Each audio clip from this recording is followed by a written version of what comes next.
सभी को नमस्कार। मैं मनोज मिश्रा आपके अपने YouTube चैनल पर आप सभी का हार्दिक स्वागत करता हूं। दोस्तों, रीट भर्ती परीक्षा के लिए हमने भाषा से संबंधित शिक्षण विधियों का अध्ययन पूरा कर लिया है। हमारे YouTube चैनल पर भाषा शिक्षण विधि जो हिंदी एवं संस्कृत दोनों भाषाओं से संबंधित हैं, उनके कुल 42 वीडियो डाले गए हैं। सभी वीडियोज आप प्लेलिस्ट में एक साथ देख सकते हैं। प्लेलिस्ट में टीचिंग मेथड शिक्षण विधियों के नाम से प्लेलिस्ट बनाई हुई है, उसमें कुल 42 वीडियो डाले गए हैं। वहां से आप भाषा की, हिंदी हो चाहे संस्कृत हो, दोनों की शिक्षण विधियों का अध्ययन कर सकते हैं। उन शिक्षण विधियों को यदि आप पूर्ण रूप से तैयार कर लेंगे, अपने रजिस्टर में उनको उतार लेंगे, तो मैं समझता हूँ भाषा के लिए आपको अन्य किसी प्रकार की पुस्तक पढ़ने की आवश्यकता नहीं होगी एवं न ही भाषा शिक्षण के लिए आपको अन्य किसी ऐप को खरीदने की या फिर अन्य किसी यूट्यूब चैनल को सर्च करने की आवश्यकता होगी। अब भाषा शिक्षण के बाद में आज हम सामाजिक अध्ययन से संबंधित शिक्षण विधियां लेकर के आ रहे हैं। अब सामाजिक अध्ययन विषय से संबंधित शिक्षण विधियां इस YouTube चैनल पर डाली जाएंगी। सामाजिक अध्ययन के बाद में गणित और विज्ञान से संबंधित जो शिक्षण विधियां बच जाएंगी, उनको भी अलग से डाल दिया जाएगा। तो आइए शुरुआत करते हैं सामाजिक अध्ययन शिक्षण के बारे में कि सामाजिक अध्ययन शिक्षण क्या है।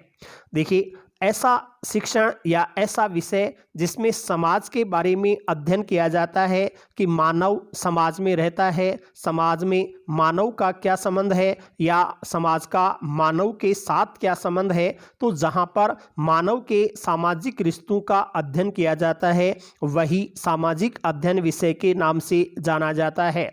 लगभग 19वीं शताब्दी के अंत तक इसके अलग अलग विषय पढ़े जाते थे। हम इसके अंतर्गत कभी राजनीतिक व्यवस्था पढ़ते हैं, कहीं भूगोल पढ़ते हैं, कहीं अर्थशास्त्र को पढ़ते हैं, कहीं इतिहास, नागरिक शास्त्र, समाजशास्त्र, अलग अलग विषय पढ़े जाते हैं। 19वीं शताब्दी के अंत तक ये विषय अलग अलग पढ़े जाते थे, लेकिन बाद में इन सभी विषयों का एक जगह समावेश करने का प्रयास किया गया और वह समावेश ही सामाजिक अध्ययन के नाम से जाना जाने लगा। तो आइए, क्या है सामाजिक अध्ययन और कैसे कैसे इसका विकास हुआ है। सबसे पहले हम देखते हैं कि सामाजिक अध्ययन जो शब्द है, इस शब्द का अर्थ क्या है और इसकी परिभाषाएं विद्वानों के द्वारा कैसे दी गई हैं। सबसे पहले आइए अर्थ के ऊपर, सामाजिक अध्ययन शब्द का अर्थ क्या होता है, किस अर्थ में इसे ग्रहण किया जाता है। तो देखिए, सामाजिक अध्ययन का शाब्दिक अर्थ है, क्या अर्थ है? मानवीय दृष्टिकोण से समाज का अध्ययन करना, कि हम समाज का अध्ययन करते हैं और उसमें मानवीय दृष्टिकोण को ग्रहण किया जाता है। तो मानवीय दृष्टिकोण से समाज का अध्ययन ही सामाजिक अध्ययन कहलाता है। अर्थात हम कह सकते हैं कि यह एक ऐसा विषय है जो स्वयं से संबंधित विभिन्न मानवीय परिस्थितियों के सूक्ष्म अध्ययन में संलग्न है, कि हम हमारे स्वयं से संबंधित विभिन्न प्रकार की मानवीय परिस्थितियों का सूक्ष्म रूप से जहां अध्ययन करते हैं, उसे ही सामाजिक अध्ययन के नाम से पुकारा जाता है। और भी गहराई से समझना चाहें तो दूसरे शब्दों में हम यह कह सकते हैं कि मानवीय परिप्रेक्ष्य में समाज का अध्ययन करना ही सामाजिक अध्ययन कहलाता है, कि मानवीय परिप्रेक्ष्य को ध्यान में रखते हुए, मानवता को ध्यान में रखते हुए जिसमें समाज का अध्ययन होता है, उस विषय को ही सामाजिक अध्ययन विषय कहा जाता है। ये तो सामाजिक अध्ययन का अर्थ हुआ। अब विद्वानों ने इसकी परिभाषा भी दी है कि सामाजिक अध्ययन वास्तव में क्या है, वो परिभाषाएं कैसे कैसे प्राप्त होती हैं। सबसे पहले शैक्षिक अनुसंधान विश्वकोश के अनुसार सामाजिक अध्ययन क्या है, इसके अनुसार पूछा जाए तो इन्होंने लिखा है, क्या लिखा है? सामाजिक अध्ययन इतिहास, भूगोल, अर्थशास्त्र व नागरिक शास्त्र का एक योग नहीं, अपितु इनसे महत्वपूर्ण सामग्री प्राप्त करके मानवीय संबंधों को स्पष्ट करने का एक ढंग है। यानी इसमें सामाजिक अध्ययन में इसने 4 विषय ले लिए हैं, इतिहास, भूगोल, अर्थशास्त्र व नागरिक शास्त्र।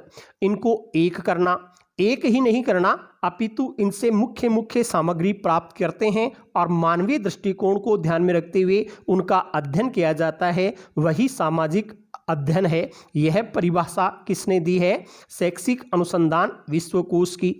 फिर दूसरी परिभाषा आ रही है, सामाजिक अध्ययन विषय मानव तथा उसके सामाजिक एवं भौतिक वातावरण के प्रति पारस्परिक क्रिया से संबंधित है। कि सामाजिक अध्ययन क्या है? तो NCERT नई दिल्ली ने लिखा है। क्या लिखा है? सामाजिक अध्ययन विषय क्या है? मानव और उसके सामाजिक भौतिक वातावरण के प्रति पारस्परिक क्रिया। कि मानव क्या है, मानव का समाज से क्या संबंध है, भौतिक वातावरण से उसका क्या संबंध है, इनके अध्ययन को ही सामाजिक अध्ययन कहते हैं। यह परिभाषा किसने दी? NCERT नई दिल्ली के द्वारा दी गई है। फिर आती है परिभाषा अगली, सामाजिक अध्ययन उस विषय सामग्री की तरफ इंगित करता है जिसके तथ्य तथा उद्देश्य प्रमुख रूप से सामाजिक होते हैं। कि ऐसा विषय जिसके तथ्य उद्देश्य सदैव सामाजिक होते हैं उसको ही सामाजिक अध्ययन कहते हैं। ये परिभाषा देने वाले विद्वान कौन हैं? वेस्ले हैं। वेस्ले ने यह परिभाषा दी है। फिर माइकेलिस ने सामाजिक अध्ययन को कैसे परिभाषित किया है? माइकेलिस ने लिखा है, सामाजिक अध्ययन सामाजिक एवं भौतिक वातावरण से संबंधित क्रियाओं का अध्ययन है। सामाजिक अध्ययन क्या है? तो सामाजिक एवं भौतिक वातावरण से संबंधित क्रियाओं का अध्ययन सामाजिक अध्ययन है। ऐसा लिखने वाले विद्वान कौन हैं? माइकेलिस हैं। एक लंबी परिभाषा आती है JM फॉरेस्टर की। JF फॉरेस्टर नामक विद्वान हुए हैं। इन्होंने क्या लिखा है?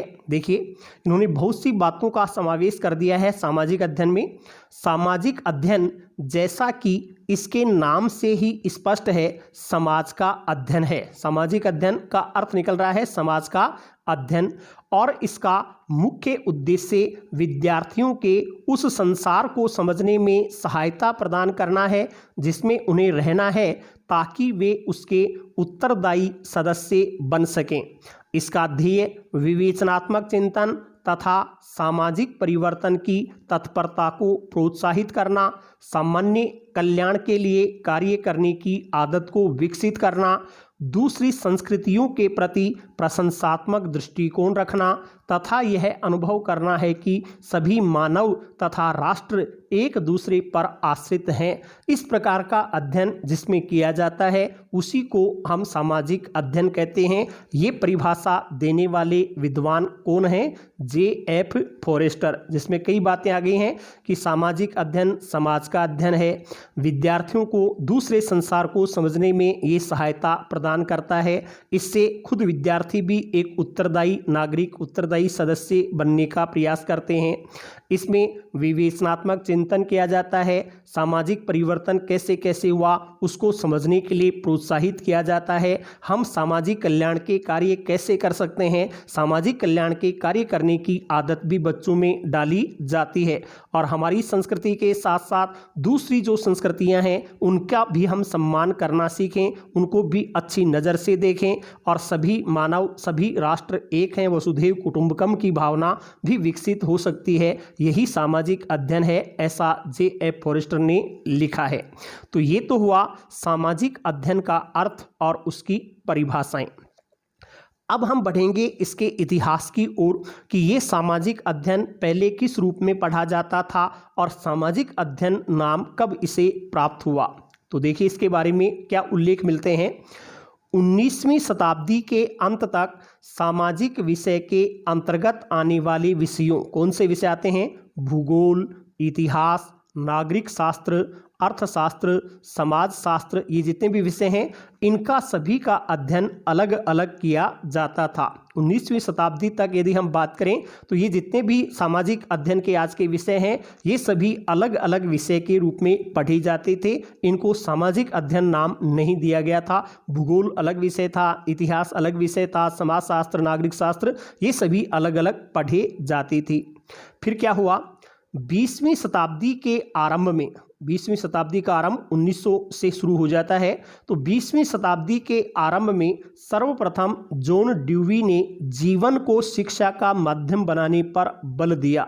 जीवन केंद्रित शिक्षा सिद्धांत इनका प्राप्त होता है। तो जॉन ड्यूवी ऐसे विद्वान हुए जिन्होंने जीवन को ही शिक्षा का माध्यम बनाने का एक प्रयास किया, जिसमें उसने भूगोल, अर्थशास्त्र तथा नागरिक शास्त्र को शामिल किया। 3 विषय इनके द्वारा चुने गए, भूगोल, अर्थशास्त्र और नागरिक शास्त्र। इन तीनों को मिलाकर के जीवन केंद्रित शिक्षा देने का प्रयास इन्होंने किया। लेकिन व्यापक स्तर की बात करें तो व्यापक स्तर पर 20वीं शताब्दी के अंत तक भी इन विषयों का पृथक पृथक ही अध्ययन किया जाता रहा। 20वीं शताब्दी के आरंभ में जॉन ड्यूवी ने प्रयास जरूर किया था, लेकिन वो प्रयास फलीभूत नहीं हुआ और 20वीं शताब्दी के अंत तक भी यदि हम बात करें तो ये अलग अलग विषय के रूप में ही पढ़े जाते रहे। फिर वास्तव में क्या हुआ उसकी घटना देखें तो सर्वप्रथम 1892 ईस्वी का समय है। मेडिसन विस्कोसिन एक सम्मेलन हुआ था अमेरिका में। उसमें सामाजिक ज्ञान नामक विषय के अंतर्गत इतिहास, अर्थशास्त्र और राजनीति शास्त्र को शामिल किया गया।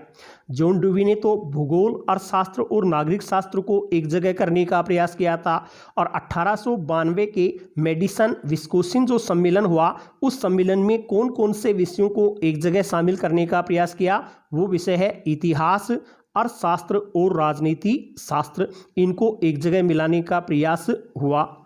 फिर सामाजिक ज्ञान नाम पहले इसको दिया गया था। उस सामाजिक ज्ञान की जगह पर सामाजिक अध्ययन शब्द का व्यापक प्रयोग 1916 ईस्वी में शुरू हुआ और 1916 में सामाजिक अध्ययन समिति एक बनाई गई थी। उसकी रिपोर्ट के बाद में सामाजिक अध्ययन शब्द काम में लिया जाने लगा। 1916 ईस्वी सामाजिक अध्ययन समिति के द्वारा दी गई अनुशंसा के आधार पर व्यापक स्तर पर सामाजिक ज्ञान शब्द के स्थान पर सामाजिक अध्ययन शब्द का प्रयोग किया जाने लगा तथा सामाजिक अध्ययन को एक पृथक विषय बनाने का सुझाव भी इस समिति के द्वारा दिया गया। तो अभी तक 3 बातें आई हैं। पहले जॉन ड्यूवी की बात करें तो उसने भूगोल, अर्थशास्त्र, नागरिक शास्त्र को एक जगह रखने का प्रयास किया था, हालांकि वो सफल नहीं हो सके। फिर 1892 की मेडिसन विस्कोसिन सम्मेलन हुआ। उसमें कौन कौन से विषय लिए गए थे, इतिहास, अर्थशास्त्र और राजनीति शास्त्र को एक जगह मिलाने का प्रयास हुआ। सामाजिक अध्ययन समिति की सिफारिश कब हुई थी, 1916 में आई थी। 1916 में सामाजिक अध्ययन समिति की सिफारिश के आधार पर सामाजिक अध्ययन शब्द का व्यापक प्रयोग होने लगा और इसको एक अलग विषय के रूप में पढ़ाने का सुझाव भी दिया गया। कुछ और समीक्षक भी इसका अलग एक और रूप बताते हैं, वो क्या है। कुछ समीक्षकों के अनुसार सामाजिक अध्ययन का जन्म अमेरिका में हुआ, जिसमें भूगोल, इतिहास, राजनीति शास्त्र तथा अर्थशास्त्र, भूगोल, इतिहास, राजनीति शास्त्र तथा अर्थशास्त्र, इन 4 विषयों का समावेश किया गया था। 1911 ईस्वी की बात है। 1911 ईस्वी में कमेटी ऑफ 10 ने इसे समाजशास्त्र से जोड़ करके सामाजिक अध्ययन बना दिया। 1911 में कमेटी ऑफ 10 एक समिति अलग से हुई, उसने समाजशास्त्र विषय को भी शामिल करते हुए इन सबको मिला करके सामाजिक अध्ययन नाम प्रदान कर दिया। उसके बाद 1934 ईस्वी में सामाजिक अध्ययन पर एक आयोग की स्थापना हुई थी। सामाजिक अध्ययन विषय पर एक आयोग पहला बनाया गया था। वो आयोग कब गठित हुआ था, 1934 में गठित हुआ था, जिसने इसके विकास के लिए बहुत सारे कार्य किए थे कि सामाजिक अध्ययन विषय का विकास कैसे किया जा सकता है। ये तो विश्व स्तर की बातें हुई। अगर हम भारत की बात करें कि भारत में सामाजिक अध्ययन कब से शुरू हुआ है, तो देखिए भारत में सामाजिक अध्ययन को एक अलग विषय के रूप में शिक्षण कराने की सिफारिश सबसे पहले मुदालियर आयोग जो 1952-53 में गठित हुआ था, और इसी मुदालियर आयोग को माध्यमिक शिक्षा आयोग भी कहा जाता है। इसी मुदालियर आयोग या माध्यमिक शिक्षा आयोग के द्वारा 1952-53 ईस्वी में ये घोषणा की गई या अनुशंसा की गई कि सामाजिक अध्ययन को एक अलग विषय के रूप में पढ़ाया जाए। तो इस तरीके से सामाजिक अध्ययन विषय अलग निकल करके आया हुआ माना जाता है। अब अगली चीज हम लेते हैं कि इस सामाजिक अध्ययन विषय की क्या विशेषताएं हैं, कौन कौन सी प्रमुख विशेषताएं सामाजिक अध्ययन के अंतर्गत हमें पढ़ने को मिलती हैं। उन विशेषताओं की यदि हम बात करते हैं तो पहला आता है मानवीय संबंधों का अध्ययन। सामाजिक अध्ययन एक ऐसा विषय है जिसमें मानव के परस्पर संबंधों का अध्ययन किया जाता है कि एक मानव का दूसरे मानव के साथ क्या संबंध होता है, उनका अध्ययन सामाजिक अध्ययन है। दूसरा, प्राकृतिक एवं सामाजिक वातावरण को समझने का अवसर। सामाजिक अध्ययन हमें प्राकृतिक वातावरण को समझने का अवसर देता है तथा हमारे आसपास के सामाजिक वातावरण को भी समझने का अवसर हमें प्रदान करता है। ये चीज़ें हम इसके अंतर्गत पढ़ते हैं। इसके अलावा समाज तथा उसके भावी स्वरूप का अध्ययन, कि पहले समाज कैसा था, वर्तमान में समाज कैसा है और भविष्य में उसके क्या होने की संभावनाएं हैं, इन सब का अध्ययन भी सामाजिक अध्ययन के अंतर्गत किया जाता है। इसके अलावा देखें तो मनुष्य तथा उसके भौगोलिक पर्यावरण का अध्ययन भी सामाजिक अध्ययन में किया जाता है। मनुष्य का भौगोलिक वातावरण के साथ, भौगोलिक पर्यावरण के साथ जो संबंध जुड़ता है उसका अध्ययन भी सामाजिक अध्ययन में किया जाता है। इसके अलावा सामाजिक अध्ययन मानव विकास तथा संगठन से संबंधित है कि मानव का किस क्रम में विकास हुआ है, मानव में कैसे कैसे संगठन स्थापित हुए हैं, इनका अध्ययन भी सामाजिक अध्ययन में किया जाता है।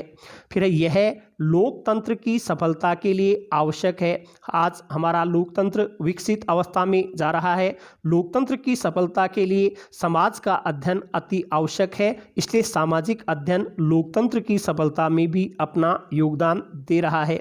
इसके अलावा हम कह सकते हैं यह जीवन जीने की कला से संबंधित है।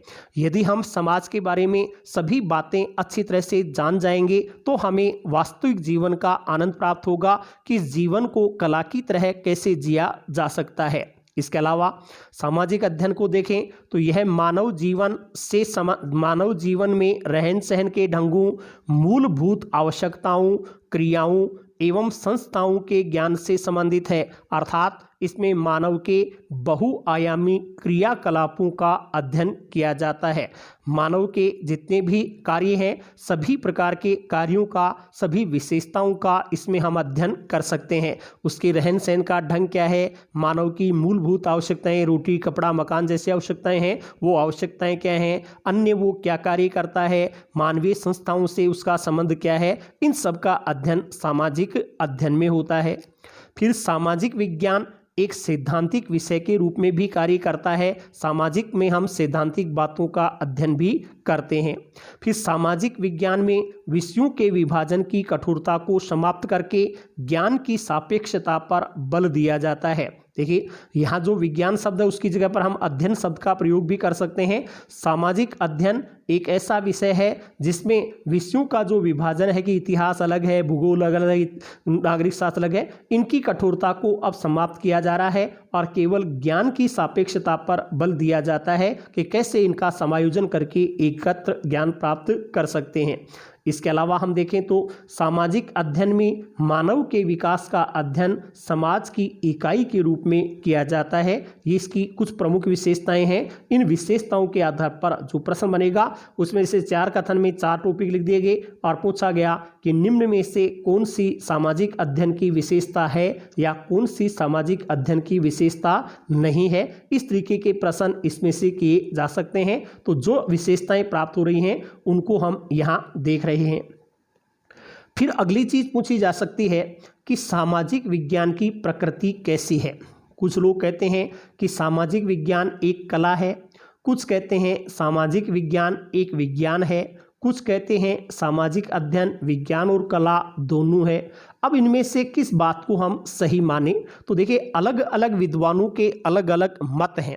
कुछ विद्वान तो ऐसा मानते हैं कि सामाजिक विज्ञान है वो कला की तरह है, सामाजिक विज्ञान एक कला है कि हम अलग अलग प्रकार की कलाएं सीखते हैं, चित्रकला, मूर्ति कला, ललित कला, स्थापत्य कला, संगीत कला। वैसे ही सामाजिक अध्ययन भी एक कला है और कला की तरह इसे सीखा जा सकता है। इसका विरोध करते हुए कुछ लोग, कुछ विद्वान ऐसा भी कहते हैं कि सामाजिक अध्ययन एक विज्ञान है। जैसे विज्ञान में सभी चीज़ों को तथ्यों के साथ स्वीकार किया जाता है, तथ्यात्मक बात होने पर ही हम उसे स्वीकार या ग्रहण करते हैं, तो सामाजिक अध्ययन भी तथ्यों को स्वीकार करता है, ऐसा कुछ विद्वान मानते हैं। और कुछ विद्वान कहते हैं कि ये कला भी है और विज्ञान भी है। कला के द्वारा भी इसको हम जोड़ सकते हैं, तो तथ्यों के आधार पर विज्ञान से भी इसे जोड़ सकते हैं। ये जो रूप है वो वर्तमान में इसी रूप में सामाजिक अध्ययन को स्वीकार किया जाता है कि वर्तमान में सामाजिक अध्ययन की प्रकृति कैसी है, तो ये कला के रूप में और विज्ञान के रूप में दोनों रूपों में स्वीकार किया जाता था। ये जो ऊपर के दो मत हैं वो प्राचीन मत माने जाते हैं। प्राचीन मत दो भागों में विभाजित थे, कुछ कला मानते हैं, कुछ विज्ञान मानते हैं, और आधुनिक काल में इसको कला और विज्ञान दोनों रूपों में स्वीकार किया जाने लगा है। इसके अलावा देखें तो सामाजिक विज्ञान भौतिक एवं सामाजिक वातावरण का अध्ययन है। हमारे आसपास का भौतिक वातावरण कैसा है, हमारा समाज किस दृष्टि से चल रहा है, किस तरीके से चल रहा है, तो भौतिक वातावरण और सामाजिक वातावरण दोनों का अध्ययन ही सामाजिक अध्ययन है, ऐसी इसकी प्रकृति मानी जाती है। तो वर्तमान में सामाजिक अध्ययन का रूप कला और विज्ञान दोनों से जोड़ दिया गया है और इसमें भौतिक सामाजिक दोनों प्रकार के वातावरणों का अध्ययन किया जाता है। फिर चलते हैं सामाजिक अध्ययन विषय के। सामाजिक अध्ययन शिक्षण के उद्देश्य क्या है, किन उद्देश्यों को ध्यान में रख करके सामाजिक अध्ययन शिक्षण करवाया जाता है। उद्देश्यों की बात करें तो पहला है मानव जीवन के विकास का अध्ययन करना। सामाजिक अध्ययन विषय शिक्षण का पहला उद्देश्य अपने सामने आ रहा है कि इसमें मानव जीवन के विकास का कैसे कैसे विकास हुआ उसका पूरा अध्ययन बालकों को करवाया जाता है। तो बालकों को मानव जीवन के विकास का अध्ययन करवाना इसका उद्देश्य है। पहले मानव बंदर के रूप में यह था या किस रूप में पहले वो पृथ्वी पर आया, फिर धीरे धीरे उसका विकास कैसे हुआ, वो सभी बातें इसके अंतर्गत आती हैं। फिर इसमें सामाजिकता का विकास करना कि सभी बालकों में या इनको पढ़ने वालों में सामाजिक गुणों का विकास हो सके, वो एक अच्छे नागरिक बन सकें। तो समाज की दृष्टि से सामाजिक गुणों का विकास करना भी इसका उद्देश्य है। सुनागरिकता एवं राष्ट्रीयता का विकास करना कि बालकों में अच्छे नागरिकता के गुण विकसित हो सकें, राष्ट्र के प्रति सम्मान की भावना उनमें विकसित हो सके, इसके लिए सामाजिक अध्ययन का शिक्षण करवाया जाता है। फिर समन्वित ज्ञान प्रदान करना, इसका उद्देश्य है कि इसमें इतिहास, नागरिक शास्त्र, अर्थशास्त्र, राजनीति शास्त्र, भूगोल सभी का एक साथ समन्वय कर दिया जाता है। तो ये समन्वित ज्ञान प्रदान करना भी इसका प्रयोजन है। फिर परस्पर निर्भरता की भावना का विकास करना। सामाजिक अध्ययन में हम सीखते हैं कि अकेला व्यक्ति कभी भी मंजिल को प्राप्त नहीं कर सकता है। हमें कहीं ना कहीं एक दूसरे के सहयोग की आवश्यकता पड़ती है, सभी एक दूसरे पर निर्भर हो सकते हैं। तो इस प्रकार सभी परस्पर निर्भर होते हैं, सभी का किसी न किसी से कोई ना कोई काम अवश्य पड़ता है। इस भावना का विकास भी इसके अध्ययन के द्वारा किया जाता है। फिर बालकों में अच्छी आदतों एवं उचित कौशलों का विकास करना भी सामाजिक अध्ययन का एक उद्देश्य माना जा सकता है। अन्य छोटे उद्देश्यों में देखें तो अवकाश का सदुपयोग करना, सर्वतोन्मुखी व्यक्तित्व का विकास करना, एक अच्छा व्यक्तित्व जिसमें सभी बातों का समावेश हो, सभी बातें सीखने को मिले, वो सामाजिक अध्ययन से संभव है। फिर विद्यार्थियों का समाजीकरण कर सामाजिक चिंतन का विकास करना कि विद्यार्थियों को भी समाज से जोड़ा जाए और उनमें समाज के प्रति चिंतन मनन करने की क्षमता विकसित हो सके। इसके अलावा उत्तम नागरिकता का विकास करना, बच्चे एक श्रेष्ठ नागरिक के रूप में तैयार हो सकें। फिर देखें तो देशभक्ति और राष्ट्रीय एकीकरण की भावना विकसित करना, उनमें देशभक्ति की भावना विकसित हो सके, पूरे राष्ट्र को वो एकता के सूत्र में पिरोने के लिए तैयार हो सकें, ऐसी भावना भी उन सामाजिक अध्ययन के द्वारा बच्चों में विकसित की जाती है। इसके अलावा शिक्षार्थियों के बीच लोकतांत्रिक भावनाओं का विकास करना कि उनमें लोकतंत्र के प्रति सम्मान की भावना हो, रुचि विकसित हो सके, इसके लिए भी सामाजिक अध्ययन करवाया जाता है। फिर विभिन्न संस्कृतियों, विभिन्न प्रकार की जो संस्कृति है, भारतीय संस्कृति, पाश्चात्य संस्कृति, इस्लामिक संस्कृति, हर प्रकार की संस्कृतियों, रीति रिवाजों, समाज की परंपराओं के लिए रुचि, महत्व और ज्ञान विकसित करना कि सभी प्रकार की संस्कृतियों में वो समन्वय रख सकें, सभी के प्रति वो सम्मान की भावना विकसित कर सकें, इसके लिए सामाजिक अध्ययन का शिक्षण करवाया जाता है। ये इसके कुछ विशेष प्रयोजन थे। फिर आते हैं सामाजिक अध्ययन में विषय वस्तु जो पढ़ाई जाती है उसको कितने क्षेत्रों में बांटा जाता है और उसमें कौन कौन से विषय आते हैं। तो सामाजिक अध्ययन में जितने भी विषय शामिल किए गए हैं उन सभी विषयों को 2 श्रेणियों में बांटा गया है। वो 2 श्रेणियां कौन सी हैं? एक है प्राथमिक विषय के नाम से और एक है द्वितीयक विषय के नाम से। प्राथमिक विषय और द्वितीयक विषय 2 क्षेत्रों में इनको बांटा गया है। सामाजिक अध्ययन के जो प्राथमिक विषय हैं वो कौन कौन से हैं? तो उसमें आता है इतिहास, भूगोल, नागरिक शास्त्र, अर्थशास्त्र जैसे जो विषय हैं वो तो प्राथमिक विषय में आ जाते हैं। इसके अलावा समाज शास्त्र, मानव शास्त्र, मनोविज्ञान, दर्शन शास्त्र, ये भी सामाजिक अध्ययन के ही विषय हैं। इनको द्वितीयक विषय के रूप में स्वीकार किया जाता है। 2 क्षेत्रों में इसकी विषय वस्तु को बांट दिया गया, एक प्राथमिक विषय और एक द्वितीयक विषय। फिर जैसे प्रयोजन हमने पढ़े थे वैसे ही सामाजिक अध्ययन में कौन कौन से क्षेत्रों का अध्ययन किया जाता है उन क्षेत्रों के अध्ययन को भी हम यहाँ पढ़ते हैं। क्षेत्र सामाजिक अध्ययन विषय के शिक्षण के क्षेत्र कौन कौन से हैं? मानवीय संबंधों का अध्ययन किया जाता है। इसमें समसामयिक घटनाओं का अध्ययन भी सामाजिक अध्ययन में शामिल होता है कि वर्तमान में क्या घटित हो रहा है, वो भी सामाजिक अध्ययन का विषय है। समाज का अध्ययन भी इसमें आ जाता है। नागरिकता की शिक्षा का समावेश भी इसमें हो जाता है। ललित कलाओं का परस्पर संबंध क्या है, उनका अध्ययन भी सामाजिक अध्ययन में है। प्राकृतिक विज्ञानों का अध्ययन इसमें आ जाता है। अंतर्राष्ट्रीय संबंध कैसे चल रहे हैं, इनका अध्ययन भी सामाजिक अध्ययन में ही शामिल किया जाता है।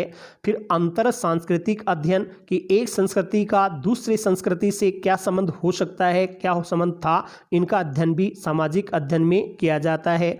और आधुनिक समस्याओं, विवादास्पद प्रश्नों का अध्ययन कि वर्तमान में आधुनिक समस्याएं क्या क्या हैं और विवाद के प्रश्न क्या हैं, इन सभी बातों को हम सामाजिक अध्ययन से जोड़ सकते हैं। ये सभी सामाजिक अध्ययन की बातें सामने आती हैं।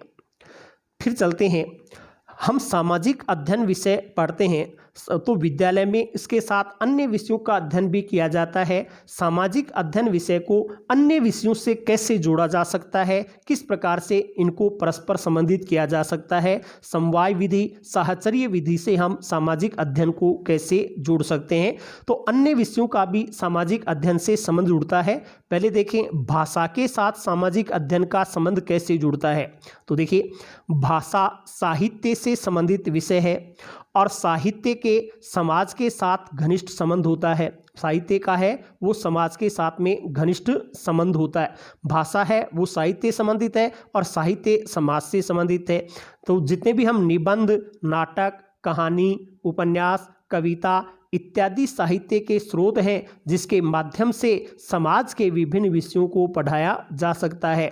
कोई भी कहानी हम ले लें, समाज की किसी घटना को प्रस्तुत करने वाली हो, कविता समाज के ऊपर लिखी जा सकती है। तो भाषा का हर तरीके से अपन सामाजिक अध्ययन से संबंध जोड़ सकते हैं। समाज के किसी भी विषय को साहित्य के साथ जोड़ा जा सकता है। गणित के साथ इसको कैसे संबंधित किया जाता है। तो देखिए, इतिहास के कालक्रम को भूगोल में, इतिहास में कि कौन से वर्ष में कौन सा राजा हुआ, तराइन का प्रथम युद्ध कब हुआ, द्वितीय युद्ध कब हुआ, भूगोल में भी कौन कौन सी भौगोलिक घटनाएं कब घटित हुई। और अर्थशास्त्र में अपन देखें तो अर्थशास्त्र के अंतर्गत भी विभिन्न आर्थिक सिद्धांतों को समझने के लिए गणित का ज्ञान आवश्यक होता है। तो इतिहास की घटनाओं को याद रखने के लिए, भौगोलिक घटनाओं को याद रखने के लिए, अर्थशास्त्र के सिद्धांतों की जानकारियों के लिए बालकों को गणित का ज्ञान होना आवश्यक है। इस तरीके से गणित को जोड़ा जा सकता है। फिर कला के साथ सामाजिक अध्ययन का क्या संबंध है। तो विविध प्रकार के चित्र, मूर्ति कला, कला इत्यादि समाज के विभिन्न राज्यों और संस्कृतियों से संबंध रखती हैं। कि अपन मूर्ति कला को देखें, ये कौन से समाज में अधिक होती है, कौन से क्षेत्र में अधिक होती है। तो इन कलाओं को भी समाज के साथ, सामाजिक अध्ययन के साथ जोड़ा जा सकता है। प्रौद्योगिकी के साथ इसका क्या संबंध है, प्रौद्योगिकी क्या है? तो इस वैश्विक दुनिया में हमारा समाज टीवी, रेडियो, मोबाइल, कंप्यूटर इत्यादि से सीधे या सामाजिक रूप से जुड़ा हुआ है। हम कहीं भी जाएं, हमारा पूरा समाज आज इन सभी टेक्नोलॉजी के साधनों से जुड़ करके आगे बढ़ रहा है। तो इन सभी का समाज के ऊपर क्या प्रभाव पड़ रहा है, प्रत्यक्ष प्रभाव क्या है, बच्चों के लिए कितना उपयोगी है, कितना अनुपयोगी है। जैसे आजकल ऑनलाइन पढ़ाई हो रही है जिसमें बच्चे मोबाइल, लैपटॉप आदि का प्रयोग कर रहे हैं, तो ये उन पर सकारात्मक प्रभाव डाल रहा है या नकारात्मक प्रभाव डाल रहा है। ये सभी चीज़ें सामाजिक अध्ययन के अंतर्गत ही आती हैं। तो हर विषय को अपन इसके साथ में जोड़ सकते हैं। ये अपनी आज की सामान्य जानकारियां थी कि सामाजिक अध्ययन का अर्थ क्या है, उसकी परिभाषा क्या है, ये सामाजिक अध्ययन शब्द कैसे आया, इसके उद्देश्य क्या होते हैं, विशेषताएं क्या हैं, इसके विषय क्षेत्र कौन कौन से हैं, इन बातों को इस वीडियो में बताया गया है। अब सामाजिक अध्ययन कौन कौन सी शिक्षण विधियों से करवाया जाता है, इसके बारे में हम अगले वीडियो में अध्ययन करेंगे। वीडियो से जुड़ने के लिए आप सभी को बहुत बहुत धन्यवाद। यदि आप पहली बार चैनल से जुड़ रहे हैं तो चैनल को सब्सक्राइब करें। वीडियो आपको पसंद आया है तो इसे लाइक करके शेयर करना न भूलें। पुनः सभी को धन्यवाद।